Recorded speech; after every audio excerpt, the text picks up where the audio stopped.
भारत के ईस्ट में सिचुएटेड भारत का एक नेबरिंग कंट्री म्यांमार 1 फरवरी 2021 को म्यांमार की मिलिट्री म्यांमार की सत्ता पे जो गवर्नमेंट होती है उसका तख्ता पलट करके उसको सरकार से दूर कर देती है और खुद ही सरकार की जगह पे आके पूरी कंट्री में रूल करना स्टार्ट कर देती है। ये सब को दुनिया की सारे जो डेमोक्रेटिकली इलेक्टेड गवर्नमेंट्स होती हैं वो देखती हैं तो बड़ा क्रिटिसाइज करते हैं, क्योंकि जितने भी सारे पॉलिटिकल लीडर्स होते हैं जो भी मिलिट्री के इस मूव का विरोध करते हैं या तो उनको हाउस अरेस्ट पे डाल दिया जाता है या फिर उनको सलाखों के पीछे डाल दिया जाता है। देश के आम नागरिक रोडों पे आ जाते हैं, सड़कों पे आके प्रोटेस्ट करना स्टार्ट कर देते हैं, लेकिन इस देश की मिलिट्री या तो उन लोगों को मारती है या फिर उन लोगों को जेलों में डाल देती है। दुनिया में जब इस स्टेप का बहुत क्रिटिसाइज किया जा रहा है उसी समय पे भारत भी इस मूव का बहुत क्रिटिसाइज करता है, क्योंकि वहां पे democratic rights, political rights, human rights सब कुछ खत्म कर दिए जा रहे हैं। साथ ही साथ एक बहुत ही इंटरेस्टिंग डेवलपमेंट होती है इंडिया की फॉरेन पॉलिसी में।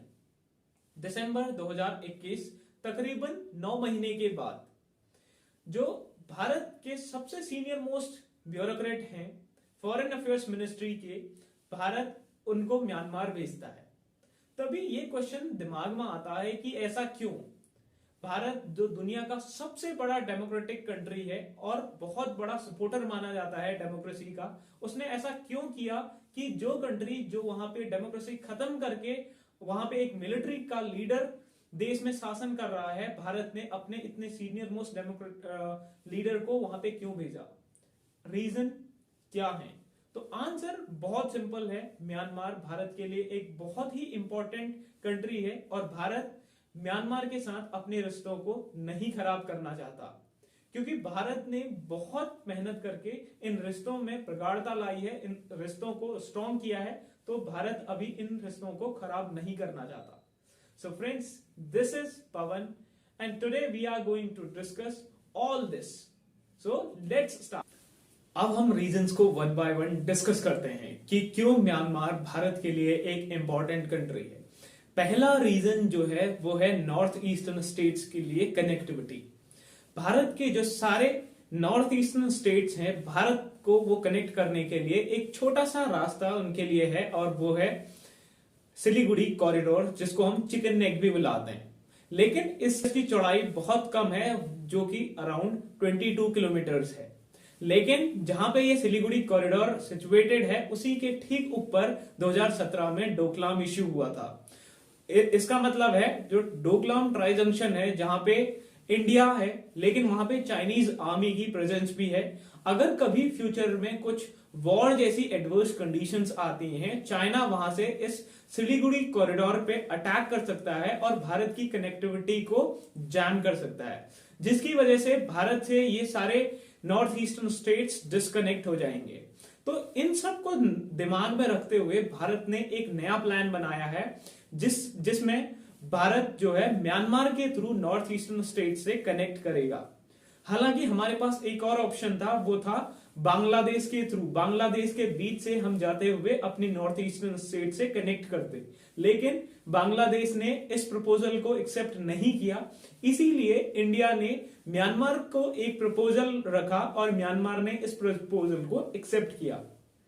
इस प्रपोजल का नाम है Kaladan multi modal project, connectivity project. So ये कनेक्टिविटी प्रोजेक्ट जो इंडिया का कोलकाता पोर्ट है वहां से स्टार्ट होता है और म्यांमार में एक जगह म्यांमार के एक पोर्ट तक जाता है और उस पोर्ट तक जब हमारा एक शिप जाएगा या फिर कोई कार्गो जाएगा, वहां से फिर ये कलादान रिवर में पलेटवा तक जाएगा और वहां से फिर इंडिया के नॉर्थ ईस्टर्न स्टेट्स में जाएगा। इसके थ्रू भारत के पास एक अलग ऑल्टरनेटिव रास्ता हो जाएगा। अगर फ्यूचर में कोई एडवर्स कंडीशन आती भी है सिलीगुड़ी कॉरिडोर पे, तो इंडिया यहां से अपने नॉर्थ ईस्टर्न स्टेट्स के लिए बहुत ही इजीली कनेक्ट कर सकता है। ये एक बहुत इंपॉर्टेंट रीजन है जिसकी वजह से हम इस म्यांमार को एक प्रायोरिटी में रखते हैं। और इस मल्टी मॉडल जो प्रोजेक्ट है ये जब तैयार हो जाएगा पूरी तरीके से, वहां से इंडिया और म्यांमार के बीच में ट्रेड तो बढ़ेगा ही, साथ ही साथ इंडिया की कनेक्टिविटी भी बहुत स्ट्रांग होगी। और जो चाइना की एग्रेसिव पॉलिसी है, उस एग्रेसिव पॉलिसी को काउंटर करने में इंडिया को बहुत ज्यादा मदद होगी। इसी को ध्यान में रखते हुए इंडिया, म्यांमार और थाईलैंड ने एक अलग प्रोजेक्ट भी स्टार्ट कर रखा है, जिसको ट्राइलेटरल रोड प्रोजेक्ट का नाम दिया है। इस प्रोजेक्ट में इंडिया, म्यांमार और थाईलैंड एक रोड के थ्रू कनेक्ट होंगे, जो अगेन कनेक्टिविटी और ट्रेड को बूस्ट करने के लिए एक बहुत बड़ा रीजन या बहुत बड़ा इफेक्टिव तरीका होगा। दूसरा रीजन है ASEAN.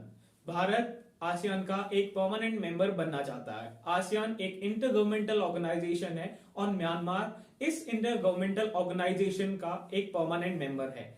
ASEAN stands for association of south east Asian nation, जहां पे Thailand, Vietnam, Laos, Cambodia, Myanmar जैसी कंट्रीज हैं, और इन सब के साथ भारत ट्रेड करना चाहता है, जिसके लिए भारत का एक परमानेंट मेंबर होना बहुत जरूरी है। और परमानेंट मेंबर बनने के लिए अगर म्यांमार इंडिया का सपोर्ट करता है तो एक इंडिया के लिए बहुत बड़ा एज होगा, और इंडिया इस पूरे आसियान का एक परमानेंट मेंबर आने वाले सालों में बन सकता है, जिसकी वजह से भी म्यांमार इंडिया के लिए एक बहुत ही इंपॉर्टेंट कंट्री है।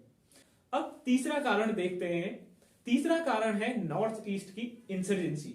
हम जानते हैं देश के आजाद होने के बाद से ही नॉर्थ ईस्ट के स्टेट्स में इंसर्जेंसी बहुत बढ़ते रही है, और इस इंसर्जेंसी की वजह से भारत की जो सेंट्रल अथॉरिटी है और भारत का जो ओवरऑल एडमिनिस्ट्रेशन है नॉर्थ ईस्ट इंडिया में, वो काफी बहाल हो जाता है। उसको बहुत ही अच्छे तरीके से एडमिनिस्टर करने में इंडिया को बहुत ज्यादा दिक्कतें आती हैं। इस नॉर्थ ईस्ट इंसर्जेंसी को अगर इंडिया काउंटर करना चाहता है तो बांग्लादेश की हेल्प लेना बहुत इंपॉर्टेंट है, बट साथ ही साथ नॉर्थ ईस्ट की इंसर्जेंसी को खत्म करने के लिए म्यांमार की इंपॉर्टेंस भी बहुत ज्यादा है। सिंस इंडिया और म्यांमार का जो बॉर्डर है वो पोरस बॉर्डर है, जब भी इंडियन आर्म फोर्सेस या इंडिया के जो भी कोई फोर्स है, पुलिस है या फिर पैरामिलिट्री फोर्सेस हैं, वो कोई ऑपरेशन करते हैं, जो इंसर्जेंट ग्रुप्स हैं उनके साथ फाइट करते हैं, तो वो पोरस बॉर्डर से होते हुए म्यांमार में एंटर कर जाते हैं। इसीलिए म्यांमार का कोऑपरेशन होना बहुत इंपॉर्टेंट है, तभी जाके इन इंसर्जेंट ग्रुप्स को इंडिया की आर्म फोर्सेस या इंडिया की जो कोई भी फोर्स है वो काउंटर कर सकती है, और वहां पे जो है एडमिनिस्ट्रेशन अच्छे से चल सकता है, जिसकी वजह से जो यहाँ का पूरा डेवलपमेंट, नॉर्थ ईस्ट का पूरा डेवलपमेंट अच्छे तरीके से हो पाएगा। इसकी वजह से भी म्यांमार इंडिया का एक इंपॉर्टेंट पार्टनर है और इंडिया की टॉप प्रायोरिटी में रहता है। जो नेक्स्ट रीजन है वो भी बहुत ज्यादा इंपॉर्टेंट है, और वो है इसका बहुत बड़ा कोस्टल लाइन। जो ये म्यांमार कंट्री है, इसके पास अराउंड 2276 किलोमीटर्स मींस 2276 किलोमीटर्स का कोस्टल रीजन है, जो कोस्टल रीजन अंडमान सी या फिर बे ऑफ बंगाल में खुलता है। बे ऑफ बंगाल में इसकी प्रेजेंस होने के कारण इंडिया की भी प्रेजेंस है यहां पे, अंडमान एंड निकोबार पे नेवल प्रेजेंस है। और हाइपोथेटिकली एक सिचुएशन सोचते हैं, अगर कल को चाइना जो कि पोर्ट डेवलप कर रहा है म्यांमार में, वो एक मिलिट्री बेस भी बना देता है म्यांमार में, मतलब म्यांमार अलाउ कर देता है चाइना को वहां पे मिलिट्री बेस बनाने के लिए, तो उस टाइम पे इंडिया के लिए ये एक बहुत बड़ा थ्रेट हो सकता है। कैसे? अगर कल को एक एडवर्स कंडीशन आ जाती है, अनफॉर्चुनेटली वॉर जैसी कंडीशंस इंडिया और चाइना के बीच में आ जाती हैं, तो उस टाइम पर क्या होगा, चाइना अपने सारे जो मिलिट्री जो उसकी प्रेजेंस है म्यांमार में जो बना सकता है, उसकी वजह से इंडिया का जो अंडमान एंड निकोबार पे इंडिया की नेवल प्रेजेंस है उस पर डायरेक्ट अटैक कर सकता है। दो इंडियन आर्म फोर्सेस भी केपेबल हैं रिटेलिएट करने के लिए, लेकिन फिर भी अगर म्यांमार में चाइना को मिलिट्री बेस बनाने के लिए परमिशन मिल जाती है तो ये चाइना की एक बहुत बड़ी जीत होगी, उसके लिए विन विन सिचुएशन होगी। तो ऐसा न हो, इसीलिए इंडिया को म्यांमार के साथ बहुत ही क्लोज टाइज बना के रखने पड़ेंगे, ताकि ऐसी कोई सिचुएशन न हो जो चाइना को बहुत ज्यादा एडवांटेज दे।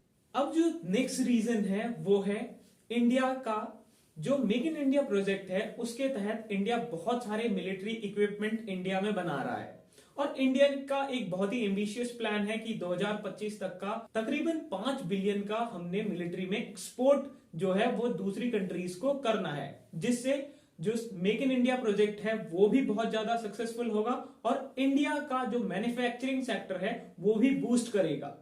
तो इसी के लिए म्यांमार एक बहुत अच्छी मार्केट इंडिया के लिए हो सकता है। रिसेंटली 2020 में इंडिया ने एक सबमरीन आईएनएस सिंधुवीर को भी इस म्यांमार को बेचा। तो फ्यूचर में भी म्यांमार एक बहुत बड़ी मार्केट हो सकता है इंडियन इक्विपमेंट के लिए, जहां पे इंडिया जो है डिफेंस में मैन्युफैक्चरिंग करके म्यांमार को बेच सकता है और अपना एक एम्बिशियस प्लान जो 5 बिलियन यूएस डॉलर का है उसको कंप्लीट कर सकता है। हालांकि यहां पे भी एक हर्डल देखने को मिलता है, वो है चाइना। 2021 के दिसंबर में ही चाइना ने अपना एक सबमरीन ये म्यांमार को बेचा है।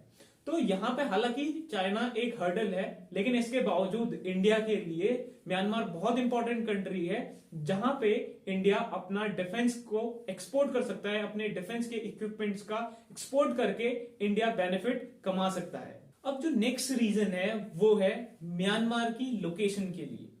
म्यांमार इंडिया का एक नेबरिंग कंट्री ही नहीं है, बल्कि इंडिया की एक पॉलिसी जिसको पहले लुक ईस्ट पॉलिसी कहा गया, लेकिन अभी उसको एक्ट ईस्ट पॉलिसी कहा जाता है। मतलब इंडिया का ट्रेड बूस्ट करना, इंडिया के रिलेशंस को बूस्ट करना उन सब कंट्रीज के साथ जो इंडिया के ईस्ट में सिचुएटेड हैं। 1991 में जब कोल्ड वॉर खत्म हुआ, उस टाइम पे जब यूनाइटेड स्टेट्स ऑफ अमेरिका एक सुपर पावर के रूप में उभरा और एकमात्र सुपर पावर रह गया था, उसके बाद जो इंडिया के प्राइम मिनिस्टर थे मिस्टर राव, उन्होंने यहां पे एक नई पॉलिसी को इनिशिएट किया। उस पॉलिसी का नाम था लुक ईस्ट पॉलिसी। उसका मतलब था कि इंडिया अब ट्रेड को एक्सपैंड करना चाहता है, अपने रिलेशंस को और स्ट्रेंथन करना चाहता है ईस्ट की कंट्रीज के साथ, इंडिया के ईस्ट में जो सिचुएटेड है उन कंट्रीज के साथ। तो म्यांमार भी उन्हीं कंट्रीज में आता है। दैट्स व्हाई म्यांमार जो है इंडिया के लिए और भी सिग्निफिकेंट हो जाता है जो एक्ट ईस्ट पॉलिसी है उसके तहत भी। एट लास्ट, जैसे कि हम सभी जानते हैं, अभी मिलिट्री कू के बाद म्यांमार में मिलिट्री की प्रेजेंस है और वहां पे डेमोक्रेटिक गवर्नमेंट पूरी खत्म हो चुकी है और हम इसकी उम्मीद जरूर करते हैं कि बहुत जल्दी वहां पे डेमोक्रेसी रिस्टोर होगी। और इंडिया के लिए सबसे बेस्ट तो यही होगा कि इंडिया वहां पे रिलेशंस ज्यादा स्ट्रॉन्ग करे, जब वहां पे मिलिट्री की जगह पे जब वहां पे पॉलिटिकली और डेमोक्रेटिकली इलेक्टेड गवर्नमेंट आ जाएगी। लेकिन साथ ही साथ इंडिया का जो ये नया व्यू है, जिसको हम बिल्कुल ही प्रैक्टिकल मैनर में म्यांमार को ले रहे हैं, डिस्पाइट नोइंग कि वहां पे मिलिट्री की प्रेजेंस है, मिलिट्री वहां पे जो है शासन कर रही है, उसके बाद भी इंडिया जो है म्यांमार के साथ रिलेशंस को स्ट्रेंथन करने में लगा है। ये इंडिया की एक फॉरेन पॉलिसी में बहुत बड़ा शिफ्ट आया हुआ है, जहां पे इंडिया ऐसे कंट्रीज के साथ भी रिलेशंस बिल्डअप करना स्टार्ट कर रहा है जहां पे डेमोक्रेटिकली इलेक्टेड गवर्नमेंट नहीं है, जहां पे जो मिलिट्री रूल कर रही है। ये भी इंडिया की एक फॉरेन पॉलिसी का शिफ्ट है, लेकिन कहीं ना कहीं इसको हम पॉजिटिव तरीके से भी देख सकते हैं, जहां पे इंडिया अपने जो नेबरिंग कंट्रीज है उनके साथ रिलेशंस को स्ट्रेंथन कर रहा है, साथ ही साथ अपने जो इंटरेस्ट है उनको प्राइमरी सबसे आगे रख के पॉलिसीज बना रहा है, ना कि इंडिया कोई ऐसी पॉलिसी या फिर ऐसे रिलेशन के साथ आगे बढ़ रहा है जो इंडिया के हित में नहीं है, इंडिया के इंटरेस्ट में नहीं है। Thank you very much. That's all for this session.